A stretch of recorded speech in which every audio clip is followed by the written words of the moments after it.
Thank you very much. It's a great pleasure to be here today, and I'd like to thank the organizer for inviting me. Some of you actually may wonder why someone working on G20 is going to speak on creative economy at a conference talking about 70% employment rate. Let me clarify this first. I hope through my presentation I can explain two things. First, the 70% employment rate target is very much at the focus of the policy combination of policy thrust of the Korean government that is being implemented at the moment. Second, the policy thrust which the Korean government is implementing is trying to address few challenges, key challenges that are not only specific to Korea, but it's quite prevalent across countries, and thus the relevance to G20. So let me start. Oops.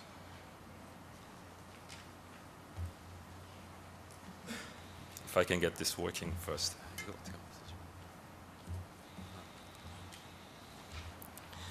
Okay, let me start with reviewing the global economic recovery initially. As you can see on your right-hand side, the chart is in log scale, so the slope should represent the growth rate. You can see that the global economic growth recovery is actually falling behind the long-term trend, both in advanced economies as well as in emerging and developing economies. And unfortunately, the gap is widening, not closing, as one would have expected. And this particular phenomena is more clearly presented in the next chart to this, which shows the United States by now in the infamous charts where it compares different recovery stories from various recessions in the past. And as you can see, during this crisis, the recovery is much slower. The recession was much deeper, and also supported by other indicators like employment and investment. Doesn't seem to indicate that we are going to experience recovery anytime soon. And in particular, what's worrying us, and the relevance to this conference, is that the fact that employment creation is also lagging behind, and thus people are starting to make reference to what we call the jobless recovery period. The slow recovery is also associated with some long-term phenomena, and that is unemployment has been inching up for the last 3 decades. There is one particular period, particularly from 2000 to 2008, what one would call the exuberant demand of the past decade, as the G20 working group has defined it, was a period where global economy, governments implemented expansionary monetary and fiscal policy, and thereby providing aggregate demand that may actually be well above the levels that may have been consistent with permanent or rather long-term income growth, and thus was creating a period that was creating an unusually strong demand, and thus hiding the long-term trend of increasing unemployment. So if you discount for that and make adjustment for this, you will see that unemployment has been inching up steadily for the last 3 decades. One particular worrying phenomena in this is the high unemployment among the youth, and this is not only the case in advanced economies, but also in emerging economies. And I'm showing also at the bottom part few countries' average, a simple average example. Particularly concerning is the fact that unemployment among youth has been increasing, despite the fact that more young people were leaving the labor market. And I'm taking all these references from the ILO website, so any complaints about the data, please refer to my colleagues over there. Another worrying development is the fact that, and this is actually much clearer development than the increasing unemployment, is the declining wage share of GDP. And again, this is a widespread phenomena applicable to most countries. And I'm showing you only the advanced economies because it wasn't very easy to find data for the developing countries.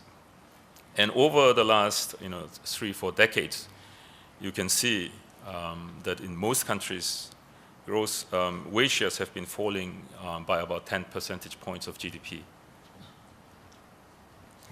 There seems to be some association or relations without giving too much implication on the causality, a relationship among unemployment, increasing unemployment, widening income disparity, and declining wage shares.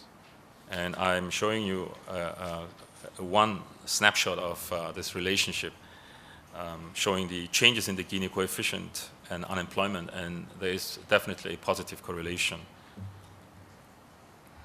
This can be summarized in this flow chart where if you look at the internal circle, shows the usual business circle where the corporates produce, households consume, in exchange they provide labor, get wages, and so on. Now this flow, business flow, for whatever reason, very unclear at this stage, some structural distortions, was beginning to channel more returns to the corporate sector rather than the household. And corporate sector started making increasingly larger profits. And that actually exacerbated the flow problem, which, however, was hidden beneath the exuberant demand that we experienced, as I explained earlier, during the 2000s. So what happened during the 2000s, particular reference to the monetary side, is that with easy monetary policy providing cheap financing for capital, corporates started investing more. But with easier access to credit, household started borrowing and started consuming well beyond their long-term capacity. And thus, the distortion that was leading to this increasing skewness of flow of resources from household to corporates were hidden beneath this exuberant demand. Now, with this exuberant demand gone, households left with an overhang of debt and liquidity, and so the government. And essentially, the government debt is debt of the future generation. And given the declining population, this is creating a serious problem. And the central banks are doing their best in order to keep the cost of these debt and liquidity overhang low, to provide some breathing space for countries to recover. So what is actually wrong with the system that we are living in at the moment? And I'm not going to give you, even attempt to give you a comprehensive answer, because simply I don't know what the underlying problem is. But one thing that is clear is that there is a structural problem impeding the normal flow of income. And just to illustrate one particular case, which is not particularly making reference to any country, but could be a possibility, is that during the globalization, there have been mushrooming of large multinational companies, and also new labor was coming into the global market, etc., providing an opportunity for larger corporations to grow. And if that's really the case, then what we would have expected to see is that they would have started exercising monopolistic power in the product market in individual countries, and monopolistic power in the factor market. And if that's the case, then what you would expect to see is partial entry barrier of small and medium-sized enterprises in the product market, as well as falling wage shares and falling profit shares in amongst smaller suppliers, as well as households' entry to the labor market. And if indeed that's the problem, or as I said, individual countries may have different type of structural problems, but as long as there are these structural problems in place, the global economy cannot really recover by just simply inducing aggregate demand through fiscal policy. As you know, the success of the fiscal policy depends partly on how the market perceives the effectiveness of the policies. And if they perceive the fiscal policies not to be sustainable, then obviously the economy will fall into a bad equilibrium and thus aggravate the situation.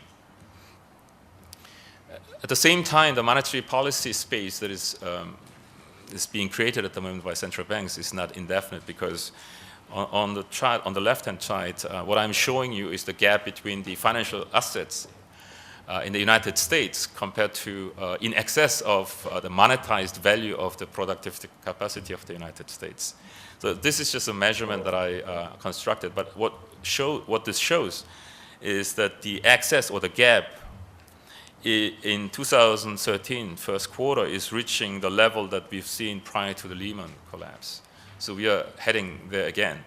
And at the same time, on the right-hand side, the chart, you can see that in many countries, particularly here in the United States, Japan, and the EU, the increase in base money was actually absorbed partly through a collapse in money multipliers. And once the money multiplier starts to recover, then you will have a strong impact on inflation, and the timing of withdrawal would become very critical. Just to sum up, the world economy is facing jobless recovery associated with widening income inequality. Increasingly more discouraged young workers are leaving the labor market. Demand policies are losing traction. Public resources are running low. And then as demand weakens in individual countries, global trade wanes, losing synergy. And there is a tendency to return to protectionism. Now, against this background, what is Korea trying to do? Well, the whole package of economic policies that was announced under the current government, I would lump it under what we call the creative economy. And in a nutshell, the creative economy, as partly explained by Deputy Minister Lee, is trying to create an enabling environment for all economic agents to participate in the market. And the way that this is being addressed is essentially by eliminating all the distortions that a normal, well-functioning market would actually be able to produce or generate in order to return to a long-term equilibrium. So we're looking at antitrust rules, whether they are being implemented properly, providing new funding modalities for business ventures. It's more credit risk-sharing aspect as well, supporting SMEs, and cutting participants loose from personal debt overhang. So in the short to medium term, we hope the impact of these policies to be felt through some redistribution or access of households into the product as well as into the labor market. And as they do, what will happen is the income on the lower income side will start to grow. And there will be some return to a more evenly distributed income.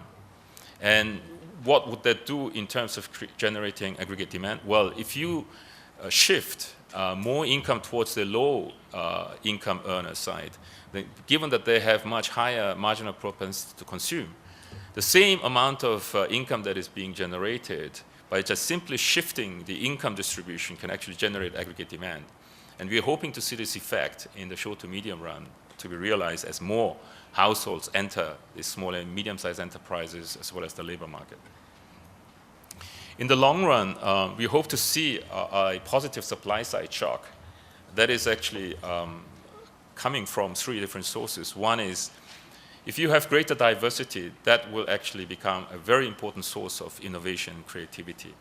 And given that we are trying to create an environment where all the households are going to participate in economic activities, that by itself, we hope, will generate creative ideas. And by protecting their creative ideas being translated into businesses, will also promote greater small and medium-sized enterprises and venture capitals. And also the government is not going to just lie idle. They're going to participate also actively, providing positive public goods in terms of innovative ideas, as well as the facility to do so. So these kind of innovative ideas and creativity, we hope, will create greater innovation, i.e. productivity shock. And given Korea has large manufacturing bases and associated service sector, once you apply this innovation into a larger manufacturing and service sector base, that can generate a synergy in terms of creating a positive TFP. So in the long run, that's how we envisage to create demand. Let me just skip here.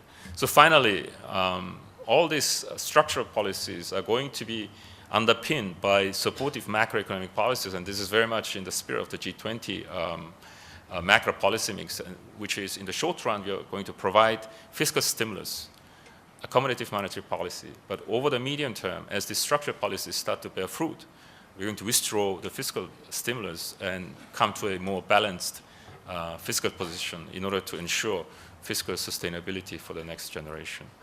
Well, thank you very much for your attention.